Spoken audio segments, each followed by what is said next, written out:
Okay, now we are going to start exercise 12B. सबसे पहला question है, fill in the blanks. Dash lines form an angle of 90 degree. So अभी हमने इसके बारे में रीड आउट किया कि परपेंडिकुलर लाइंस आपस में 90 डिग्री का एंगल बनाते हैं.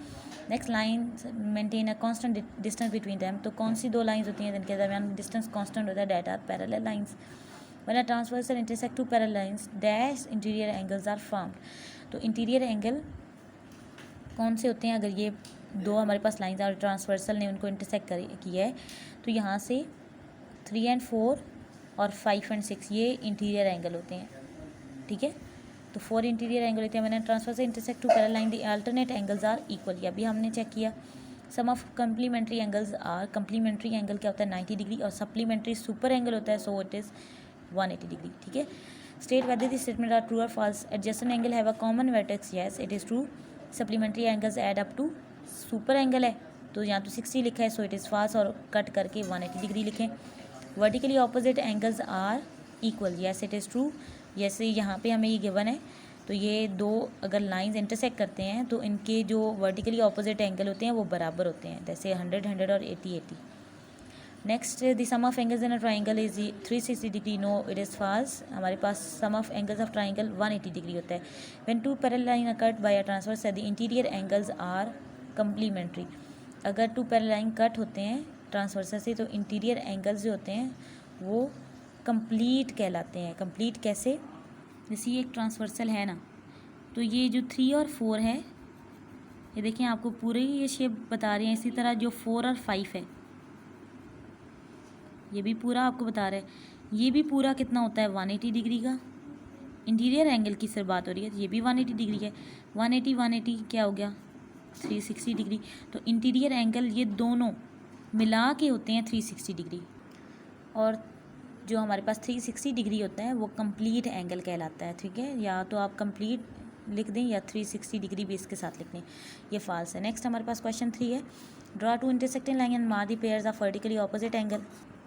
सो इसके सोल्यूशन में हमने सबसे पहले ए बी लाइन ड्रॉ की और सी डी लाइन. फिर प्रोजेक्टर हमने लिया है.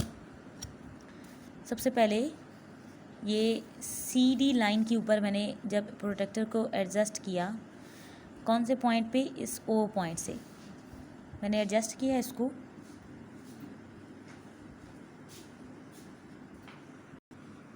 मैंने इसको एडजस्ट किया है, जो सी डी हमारी लाइन थी उसको उसके ऊपर बिल्कुल.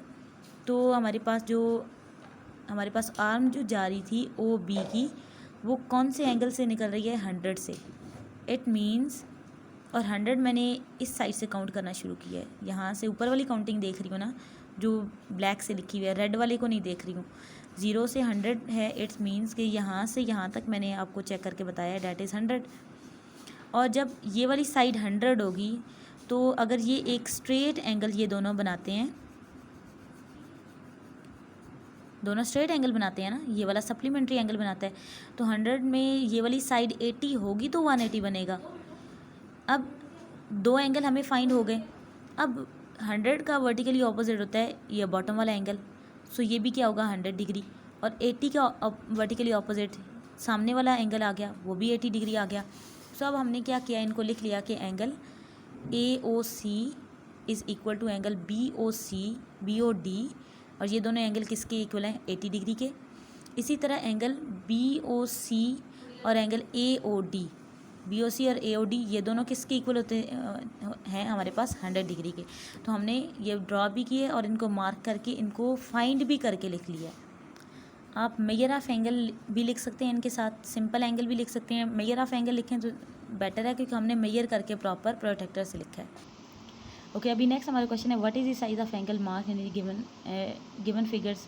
अब सबसे पहले हमें ये जो फिगर गिवन है इसमें सबसे पहले हम जो एंगल चेक करेंगे BAC, ये चेक कर लेते हैं.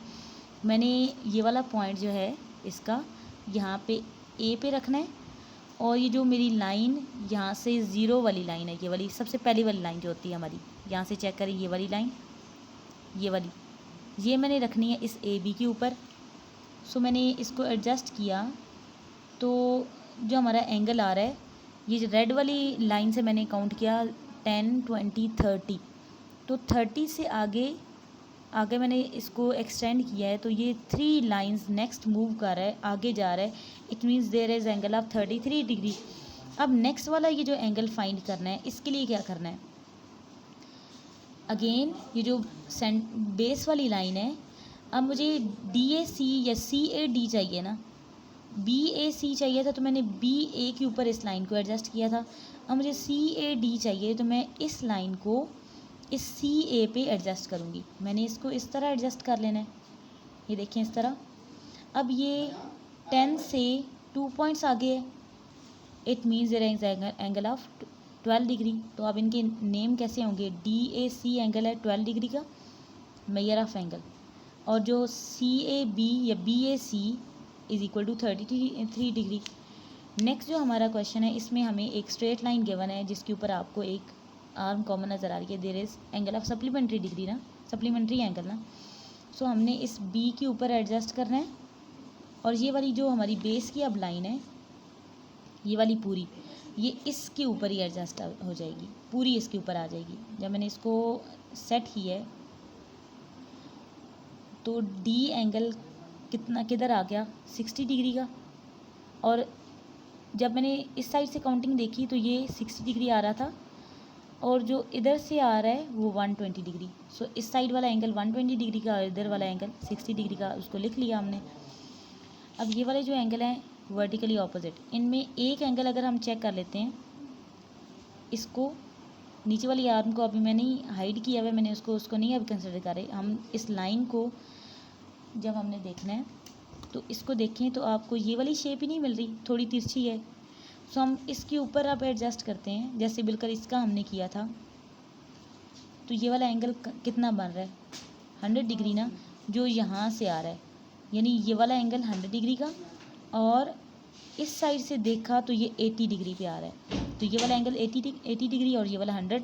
सो 80 के वर्टिकली ऑपोजिट 80 डिग्री, 100 के ऑपोजिट वाला 100 डिग्री। सो इनको हमने इस तरह लिख लिया, इनके नेम से लिख लिया। नेक्स्ट हमारे पास है question, find the size of angles in the given triangle. In triangles के अंदर हमने अब एंगल फाइंड करने हैं। हमें एंगल जब हमने चेक करना है, सबसे पहले ये इसका डायग्राम का ए वाला देखते हैं। ए के ऊपर मैंने कॉमन वाला रखा, और जो बी ए लाइन है वो इस जीरो वाली लाइन से कंसाइड करवा दी या उसके ओवरलैप करवाई। सो सी वाला एंगल किस पे जा रहा है, 90 डिग्री पे। Here is angle of 90 degree. यहाँ पे हम बॉक्स भी बना सकते हैं। अब ये वाला एंगल जब चेक करना है तो बी के ऊपर ये वाला पॉइंट आएगा सेंटर वाला, और ए बी लाइन इस साइड से कंसाइड करवानी होगी आपको, क्योंकि जब मैंने इसको रखा ना, ऑटोमेटिकली मेरी लाइन यही वाली कंसाइड कर रही है। जब इसको मैंने एडजस्ट किया है तो आप चेक करें कि ये वाली लाइन जो सी पॉइंट है 40 डिग्री को शो कर रहा है। सो सी पॉइंट पे 40 डिग्री आ गया। अब जब सी एंगल फाइंड करना है, जब सी पे मैंने रखा इस तरह, ठीक है, और ए वाली लाइन को 0 से कंसाइड करवाया। सो यहाँ से एंगल ये कितना बन रहा है,